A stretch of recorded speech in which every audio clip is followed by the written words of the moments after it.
Bonjour tout le monde, j'espère que vous allez bien. Aujourd'hui, je profite de cette belle journée pour vous faire profiter avec moi de ce qui m'entoure. Je vais vous montrer. Ah, les magnifiques roses. C'est magnifique jardin d'ailleurs. Et quoi de mieux que des belles roses pour parler du sens olfactif? Donc le sens olfactif, très intéressant comme sens, comme tous les sens, hein, vous voyez à quel point je les trouve tous intéressants.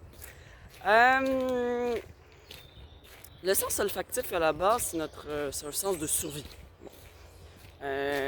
Comme je vous disais dans mes vidéos précédentes, euh, nous sommes à la base tous issus de l'homme de Cro-Magnon et notre cerveau demeure une très grande part qui demeure primitive. Hein, même si on est dans un contexte d'une société que on risque pas de se faire manger par un ours hein, demain matin. Mais quand même, on a cette partie-là hein, qui est en nous. Et donc, à la base, le sens olfactif, un sens très intéressant parce que c'est le seul sens de nos 7 sens qui n'est pas filtré par le tronc cérébral. Dans le sens que c'est nécessaire pour notre système nerveux d'accéder rapidement à l'information olfactive qui nous entoure. Donc, notamment, à l'époque, pour savoir, puis même encore aujourd'hui, hein, bien évidemment, pour savoir si, par exemple, on est face à de la nourriture qui est bonne pour nous, puis qu'il n'y a pas de risque d'intoxication alimentaire, ben, on va utiliser notre odorat à cet effet-là pour pouvoir nous guider dans notre choix d'aliments, par exemple.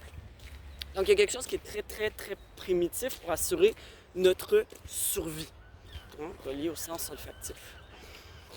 Mais au-delà de ça, le sens olfactif est intimement relié à notre mémoire. Et ici, pourquoi? En fait, quand on sent l'odeur va être perçue par notre nerf olfactif, l'information va bypasser le tronc cérébral. Ça va aller directement au niveau de notre bulbe olfactif et il va y avoir toute l'analyse de l'information sensorielle olfactive qui va être faite dans la zone qui est, par hasard, la même zone que notre système de nos émotions, qui se nomme le système limbique. Et notre système limbique, son rôle, c'est relié à tout ce qui est en lien avec la gestion et analyse de nos émotions humaines. Et on a une palette de couleurs, d'émotions. Elles sont toutes magnifiques. Mais tout ce qui est, c'est ça. Gestion, analyse, manifestation d'émotions, c'est en lien avec notre système limbique. Mais c'est aussi relié à la mémoire. Mémoire émotionnelle, les souvenirs émotionnels que l'on a. C'est en lien aussi en lien avec nos comportements et au niveau de nos apprentissages. Et donc ça, c'est très, très intéressant. Parce que quand on pense à un enfant qui présente une hypersensibilité olfactive ou hyperréactivité olfactive, donc qui prend, pour lui, ça y en prend peu d'informations olfactives pour se sentir agressé, mais bien évidemment pour lui,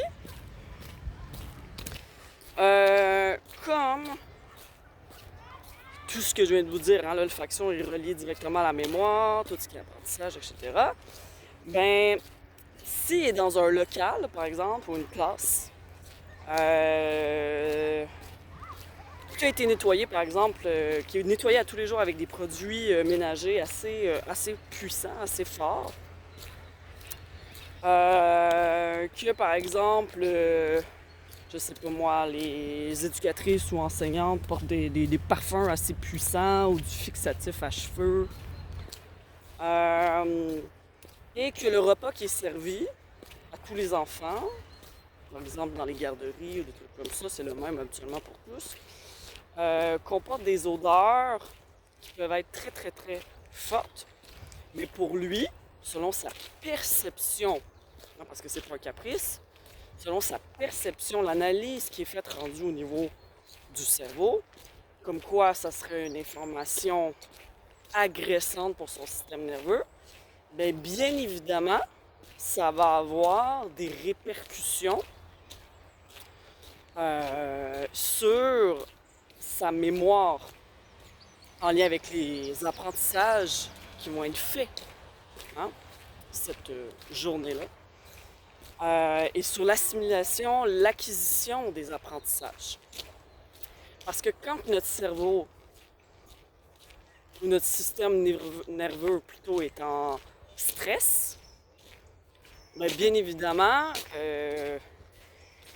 l'enfant il est plus en train de tenter de gérer ce qui l'agresse dans son corps versus d'apprendre ce que l'enseignante ou ce que l'éducatrice est en train de transmettre à l'avant de la classe.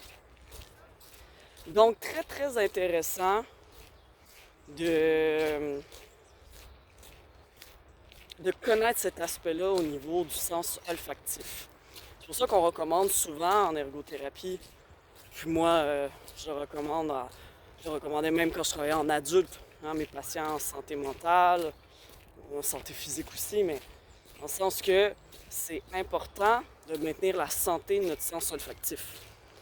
Donc, faire des balades comme ça, parmi les belles fleurs, faire de la méditation, pleine conscience, la respiration profonde, hein, tout ce qui implique comme activité qu'on fait de la respiration profonde, ça a toujours été une de mes grandes recommandations, autant pour les adultes que pour les enfants. Par exemple, du yoga pour les enfants, parce que, justement, il faut prendre soin de notre nerf olfactif. Et donc, pour ceux qui se rappellent mes conférences que je donnais beaucoup au Québec, quel est l'impact d'un enfant qui est respirateur buccal ou un adulte, hein, donc qui n'utilise pas son nerf olfactif de manière optimale? On peut se poser des questions.